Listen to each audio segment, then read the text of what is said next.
Bonjour, là, comment allez les belles dames? Aujourd'hui, j'espère que vous êtes en forme. On se retrouve pour une vidéo sur processus et mécanismes des parcours sacrés. Alors, pas que, hein, puisqu'aujourd'hui, je sors un peu des parcours sacrés. Je vais parler des parcours de vie en général de chaque individu, hein. Nous sommes tous des êtres vivants et le thème qu'on aborde aujourd'hui, forcément, fait partie des aléas de la vie. Donc, on va parler aujourd'hui du deuil affectif lors d'une rupture, hein, dans une relation, qu'elle soit amicale ou amoureuse. Alors, comme support, j'ai pris bien sûr Swan, hein, qui est une psychologue. Donc du coup, je me suis basé sur son site.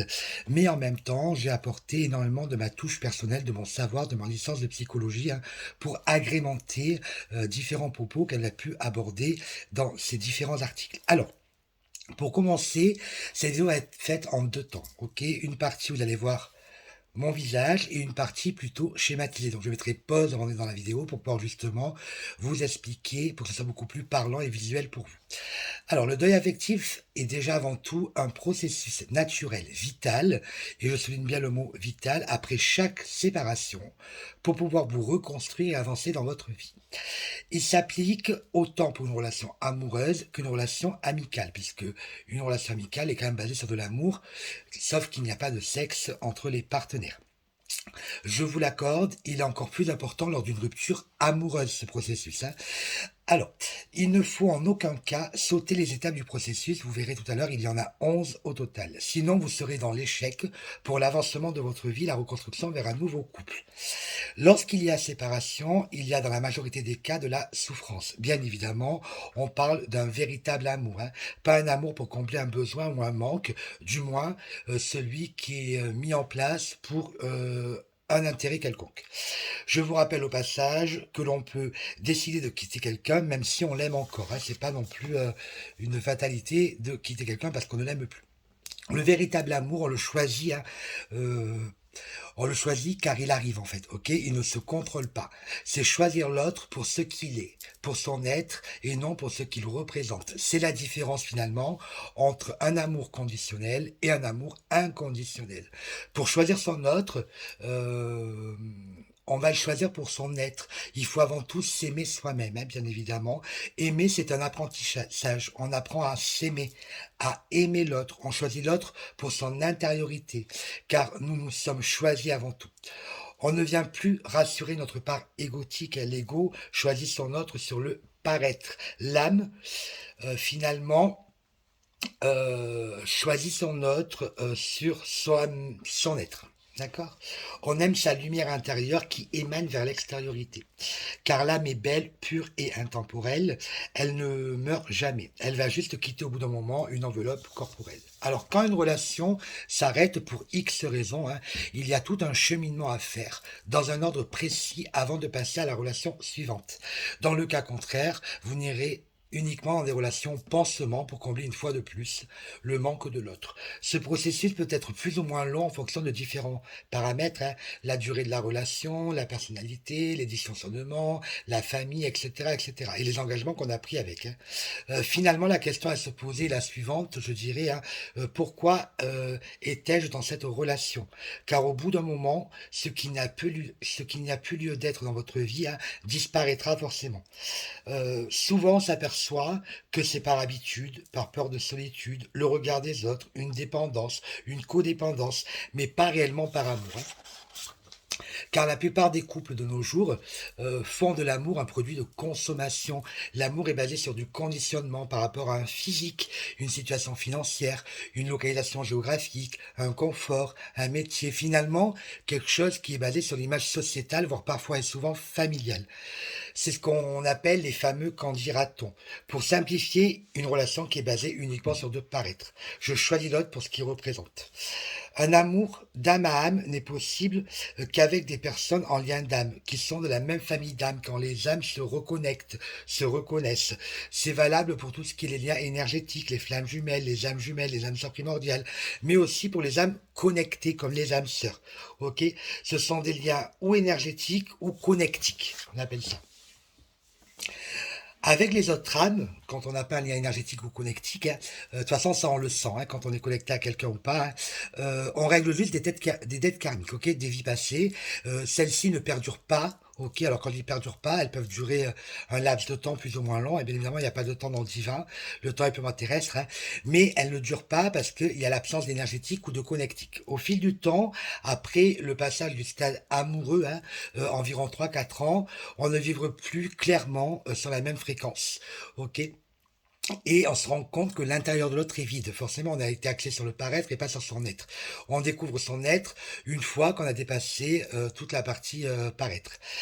Si cela perdure, c'est forcément que vous alimentez votre ego et vos dysfonctionnements. D'ailleurs, la plupart des couples qui persistent après 3 4 ans quand on est sur le paraître, c'est assez chaotique. Ok, c'est Hiroshima total. On montre devant les gens que tout va bien, mais quand on est derrière sa porte chez soi, c'est le bordel absolu. Désolé pour le terme, hein.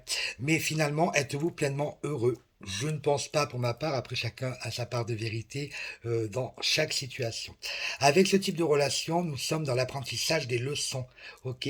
Rester dans cette situation-là avec ce qu'on appelle des liens karmiques, hein, des liens toxiques, hein, c'est entretenir une posture sacrificielle, ok. Vous ne vivrez pas réellement l'amour. Donc ça, c'était la petite intro. On va maintenant passer à la schématisation du deuil affectif, à le fameux processus avec les 11 étapes. Nous revoilà. Donc on va partir d'une courbe, ok, d'une courbe plutôt descendante, ok.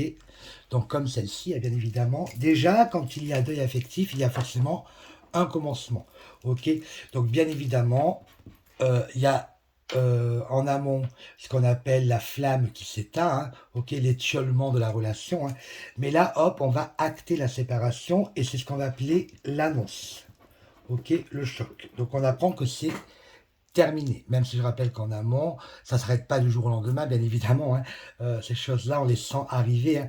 Mais il y a un point de non-retour, ok. Donc on apprend que il y a séparation. Dans un premier temps, on va aller dans ce qu'on appelle un déni et un refus. Ok, déni et refus. Ok, donc ce déni et refus, ça veut dire qu'on va refuser de voir la réalité en face. Ok, on va ne pas y croire, on va s'illusionner, hein. On va avoir du mal à se dire, ben, c'est réellement fini. Ensuite, on va passer par une phase de colère. Ok, donc on va avoir la colère, hein.